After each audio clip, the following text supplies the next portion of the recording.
स्वागत और अभिवादन सभी का। और ये आज एक नई यात्रा का विवरण, रूट का विवरण कहेंगे। नेशनल एक्सप्रेसवे 5 यानी कि दिल्ली अमृतसर कटरा एक्सप्रेसवे। ये यात्रा होगी, जितना भी इस मार्ग का जो उपलब्ध जितना भी रूट है, मतलब जितने पर जाया जा सकता है, उसकी संपूर्ण यात्रा है। जल्दी से छोटे से समय में कट शॉर्ट करके उसको विस्तार से दिखाने का प्रयास किया गया है। तो ये यात्रा आरंभ होती है हमारी जम्मू कटरा एक्सप्रेसवे पर जाने के लिए। हम कुंडली से, जो केएमपी है, वेस्टर्न पेरिफेरल एक्सप्रेसवे, उस पे आ जाते हैं। 27 किलोमीटर की उस पर यात्रा करने के बाद हमें ये इंटरचेंज बनता हुआ मिलता है, जो बनाया जा रहा है नेशनल एक्सप्रेसवे 5 पर प्रवेश करने के लिए। यहाँ सभी वाहन अभी नीचे से ही चल रहे हैं। ऊपर वैसे इंटरचेंज तैयार है, फ्लाईओवर तैयार है, लेकिन सभी वाहन इस समय नीचे से ही जाते हैं। और यहाँ एक राउंड अबाउट बनाया गया है और वहां से हम प्रवेश कर जाते हैं दाईं ओर टर्न करके नेशनल एक्सप्रेसवे 5 यानी कि दिल्ली अमृतसर कटरा एक्सप्रेसवे पर। ये दिल्ली से भी कनेक्ट सीधा सीधा नहीं है, उसके लिए इसको बनाया जा रहा है, UER2 में इसको जोड़ा जाएगा। परंतु अभी जो इसके ऊपर उपलब्धता है वो हमें यहीं आकर इस नेशनल एक्सप्रेसवे को लेना पड़ेगा, यदि हमें इस पर जाना है तो।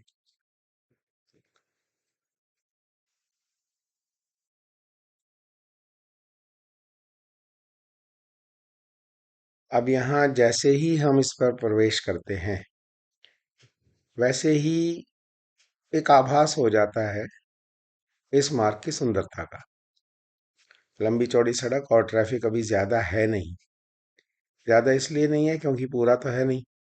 जहाँ जहाँ तक जाने का हमारा प्रयास है, जो हरियाणा पंजाब का बॉर्डर है, वहां ये समाप्त हो जाता है खनौरी के पास, और वहीं तक हम इसके ऊपर जाए।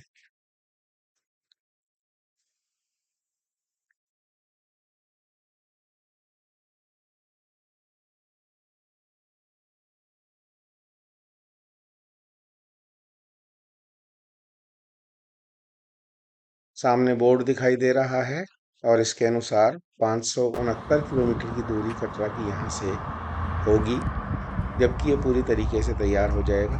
अभी तैयार नहीं है। सुबह सुबह का समय, वातावरण में थोड़ी कुफड़ी, ऊपर ही आपको पीछे केएमपी जाता दिखाई दे रहा है, और उसके नीचे से निकल कर हमें यहाँ आना है। ये दो वाहन जिनमें हमने आज की यात्रा की है, एक साथ ही गए दोनों, और आगे की ओर हम अब प्रस्थान कर रहे हैं। यहाँ से आगे चलते हैं तो हसनगढ़ के पास जो प्रवेश करने वाला जो टोल है, यानी कि एंट्री टोल जो है, वो हमें मिल जाता है। सड़क बड़ी सुंदर सी है और अभी बिल्कुल प्लेन है। अंडुलेशन बाद में आते हैं, जबकि सड़क के ऊपर लोड पड़ता है तब सड़क कहीं ना कहीं से थोड़ी थोड़ी बैठ जाती है, उस समय अंडुलेशन थोड़े से क्रिएट हो जाते हैं। लेकिन इस समय तो सड़क बिल्कुल ही स्मूथ है, यात्रा का आनंद है। ये एंट्री टोल आ गया है। मोरखेड़ी नाम इसको दिया गया है। मोरखेड़ी भी यही है, हसनगढ़ भी यही है। तो ये टोल्स जो हैं, अब जो जिस प्रकार के बना रहे हैं, केबिन नहीं बनाए जा रहे, क्योंकि कैश तो होता नहीं है, फास्टैग से ही सब कुछ होता है, तो उसकी कोई आवश्यकता भी नहीं है। और स्टाफ यहाँ होता है, साइड में बैठा होता है। कोई दिक्कत आती है तो आ जाते हैं वो गेट वगैरह पे, आपका कार्ड स्कैन ना हो या कोई और परेशानी हो, परंतु केबिन नहीं होते। ये यात्रा सारी एक जैसी रहने वाली है। अधिक मैंने इसको नहीं इस पे फोकस करा है, क्योंकि सारी सड़क एक ही जैसी है और कुछ ऊपर पता भी नहीं चलता। आगे आकर हम थोड़ा रास्ते की सुंदरता को देखते हुए यहाँ पर फिर से एक बार रुक गए, लगभग 57 किलोमीटर चलने के बाद।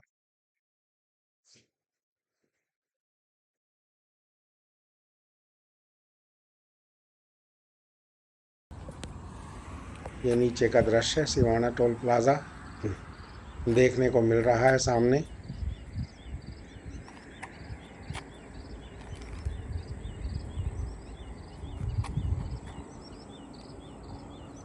यहाँ से गोहाना जाया जा सकता है, जींद भी जाया जा सकता है। जींद के लिए तो ठीक है, गोहाना थोड़ा उल्टा पड़ जाएगा।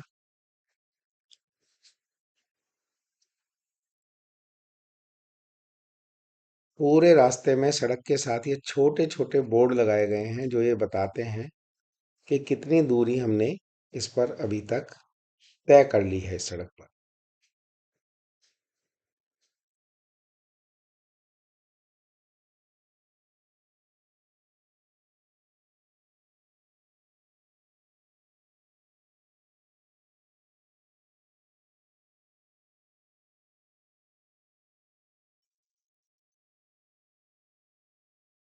अब ये सड़क ये भाग चूंकि पूरी तरह ऑपरेशनल है तो ट्रैफिक अधिक नहीं है, और शायद अभी कैमरे भी हमें नहीं दिखाई दिए, कहीं हिडन लगा रखे हो तो पता नहीं, लेकिन कहीं कैमरे हमें दिखाई नहीं दिए। 120 की गति है, वैसे ही बहुत होती है, तो उस पर गति के नाम से तो बस इससे अधिक तो देखो ज्यादा ही होता है, बस इतना ही चलाना चाहिए। यहाँ आगे आकर ये कलायत के पास ये टोल जो है यहाँ समाप्त हो जाता है। जो रोड है यहाँ पर ऑफिशियली यहीं तक है, इसके आगे आप नहीं जा सकते हैं इस पर, और यहाँ आपको एक कंपलसरी एग्जिट लेना ही होता है। तो ये जो टोल है यहाँ पर 245 रुपये हमारे एक साइड के यहाँ पर टोल जो था वो डिडक्ट हुआ। ये इस टोल के पास का दृश्य आप देखिए, बड़ा सुंदर सा पक्षी यहाँ पर चहचहा रहे हैं, बगुले उड़ रहे हैं, और ये एक बरसाती नाला टाइप सा कुछ साथ साथ है टोल के। और ये सामने टोल, ये भी उसी प्रकार का है, यानी कि केबिन लेस है। जहां हमने एंट्री की थी, क्योंकि एक्सप्रेसवे है, लिमिटेड एक्सेस है, तो उस पे वहाँ टोल नहीं लगता है। वहाँ खाली ये रजिस्टर किया जाता है कि आपकी एंट्री इस एक्सप्रेसवे पर कहाँ से हुई है, और यहाँ जब आप निकलते हैं तो आपके द्वारा तय की गई दूरी के अनुसार आपके पैसे यहाँ पर वो कट जाते हैं। इस टोल से हम आगे बढ़ते हैं अब, और आगे बढ़ने के बाद हमें यहाँ से लेफ्ट की ओर जाना है, जो कि सड़क नरवाना जाती है।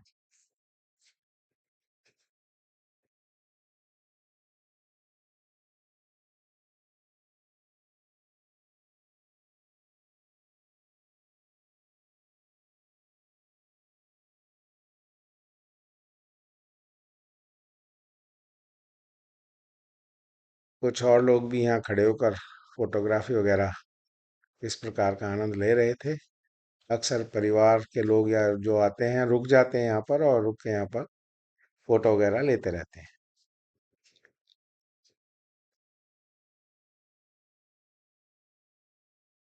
तो ये आ गए हैं हम इस रोड पर, जो कि ये नरवाना जा रही है। आप चाहें तो नरवाना जा सकते हैं इससे सीधा, और वहाँ पर NH 52 मिल जाएगा जो कि सीधा संगरूर की ओर चला जाएगा। परंतु हमें तो वापस इसी रोड पर आना है, और नेशनल एक्सप्रेसवे 5 को ही देखना है कि ये कैसी है। तो इस पर लगभग 1 किलोमीटर तक हम कंटिन्यू करते हैं, और वहाँ एक हमें फ्लाईओवर मिलता है।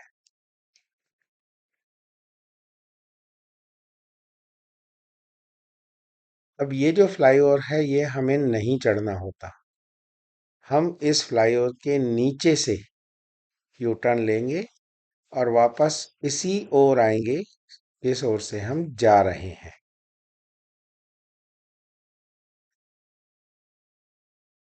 नीचे से यू टर्न,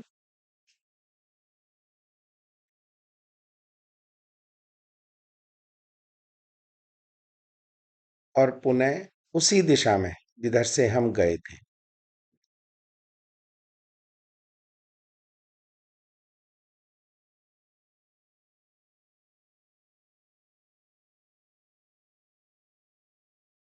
फिर से आ जाते हैं वहीं national expressway 5, Delhi Amritsar Katra expressway पर, और यहाँ इसमें फिर से हम प्रवेश ले लेते हैं। देखिए, याद रखिए कि यहाँ तक ही ऑफिशियली ओपन था। इस प्रकार टर्न लिया जाएगा, इस मानचित्र में आप देख लीजिए कि आगे आकर इस प्रकार फ्लाईओवर के नीचे से हम यू टर्न लेकर वापस इसी रोड पे हमें आना है। तो ये ध्यान रखना है कि ऑफिशियली यहीं तक ओपन था, आगे चल रहा है, पूरी तरीके से चल रहा है, लेकिन यहाँ आधिकारिक रूप से अभी ये आरंभ नहीं है, इसलिए यहाँ पर टोल भी नहीं लग रहा है। परंतु एक यहाँ पर एक गुत्थी है जो इसका कि आपको ध्यान रखना है बहुत सावधानी के साथ, कि इसकी दोनों ही सड़कें दोनों दिशाओं में इस समय चल रही हैं, यानी दोनों ही सड़कों पर दोनों दिशाओं के वाहन आ रहे हैं। ऐसा लोगों को वैसे नहीं करना चाहिए, सुरक्षा की दृष्टि से बहुत ही खतरनाक है, इससे दुर्घटना हो सकती है। अब देखिए सामने से एक कार आ रही है, ये देखिए, और ऐसा बार बार और कई बार हुआ कि अनेक वाहन सामने से आए, ट्रैक्टर भी इसके ऊपर अभी चल रहे थे, अपोजिट साइड से भी लोग आ रहे थे, टू व्हीलर्स भी थे, और ऐसा मैं देख रहा था दूसरी ओर भी हो रहा था। तो एक तो आप अपनी गाड़ी को बाएं रखें, गाड़ी को बिल्कुल राइट में करके ना चलाएं, अचानक से ही सामने गाड़ी आ जाएगी। और दूसरे गति को थोड़ा नियंत्रण में रखें, मेरे ख्याल से 80 से ऊपर तो इसके ऊपर चलाना ही नहीं चाहिए, जो कि मैंने भी नहीं चलाई। सड़क वैसे कंप्लीट है, कुछ पुराने वीडियोस में और लोगों के द्वारा डाले गए देख रहा था कि अभी बीच बीच में अड़चन आ जाती है, लेफ्ट राइट होना पड़ता है। बिल्कुल भी नहीं होना पड़ता, कोई भी ऑब्स्ट्रक्शन नहीं है, और आप यहाँ कलायत से इसके ऊपर री एंट्री लेकर, फिर से इसी के ऊपर एंट्री लेकर और खनौरी तक सीधे बिल्कुल स्ट्रेट बिना किसी रुकावट के जा सकते हैं। खनौरी में हमारा फाइनल एग्जिट आ जाता है, जिसके बाद हम और आगे नहीं जा सकते, उसके बाद ये सड़क तैयार ही नहीं है, यहाँ पर रोकी हुई है। अभी भी यहाँ से कटरा 429 किलोमीटर बचता है, तो जब तैयार हो जाएगा फिर तो खैर बहुत बढ़िया है, लेकिन यहाँ तक चलिए हमने पूरा हरियाणा इसके ऊपर इसी पे क्रॉस कर लिया है, और पंजाब के अंदर हम प्रवेश कर चुके हैं, खनौरी पंजाब में है। तो बॉर्डर क्रॉस करने के उपरांत यहाँ हमें इस टोल पर, खनौरी टोल कहेंगे या फिर इसका नाम कुछ और था वैसे, यहाँ हम एग्जिट ले लेते हैं और इस नेशनल एक्सप्रेसवे 5 को आज के लिए यहीं अलविदा कहते हैं। ये जो वीडियो है देखिए, एक तो इसकी क्वालिटी पे थोड़ा सा ध्यान मत देना, क्योंकि ये वीडियो प्लान्ड नहीं था, ये तो मैंने अपनी किसी पर्सनल काम से हम गए थे, लेकिन जाने के बाद लगा कि इस वीडियो को डालना चाहिए, ये लोगों को जानकारी मिले। तो ये तो डैश कैमरे से बनाया गया वीडियो है, वही मैंने उसकी क्लिपिंग्स लेके और इसे बना दिया गया था।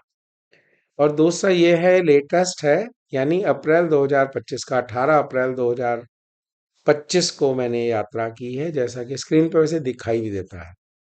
तो यहाँ हम प्रवेश कर जाते हैं कैथल खनौरी रोड के ऊपर, जो कि एक टू लेन रोड है। टू लेन क्या, छोटी ही सड़क है, कोई मेजर रोड है ही नहीं। और लेकिन बुरी बात यह है कि इस पे गड्ढे हैं, बहुत सारे बीच बीच में आते रहते हैं।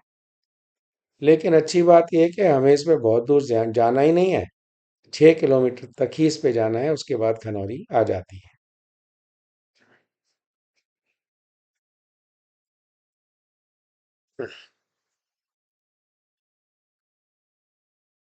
इस गड्ढे वाली सड़क से निकलकर और कुछ गांवों से होते हुए लोकल ट्रैफिक के साथ ये 6 किलोमीटर की यात्रा हम करते हैं और हम पहुंच जाते हैं खनौरी।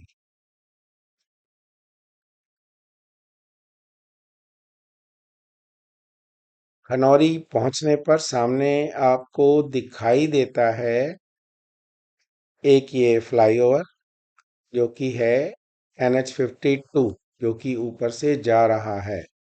हमें इस फ्लाईओवर के नीचे से और सीधे हाथ की ओर टर्न ले लेना है, जिस पर हम जाएंगे संगरूर।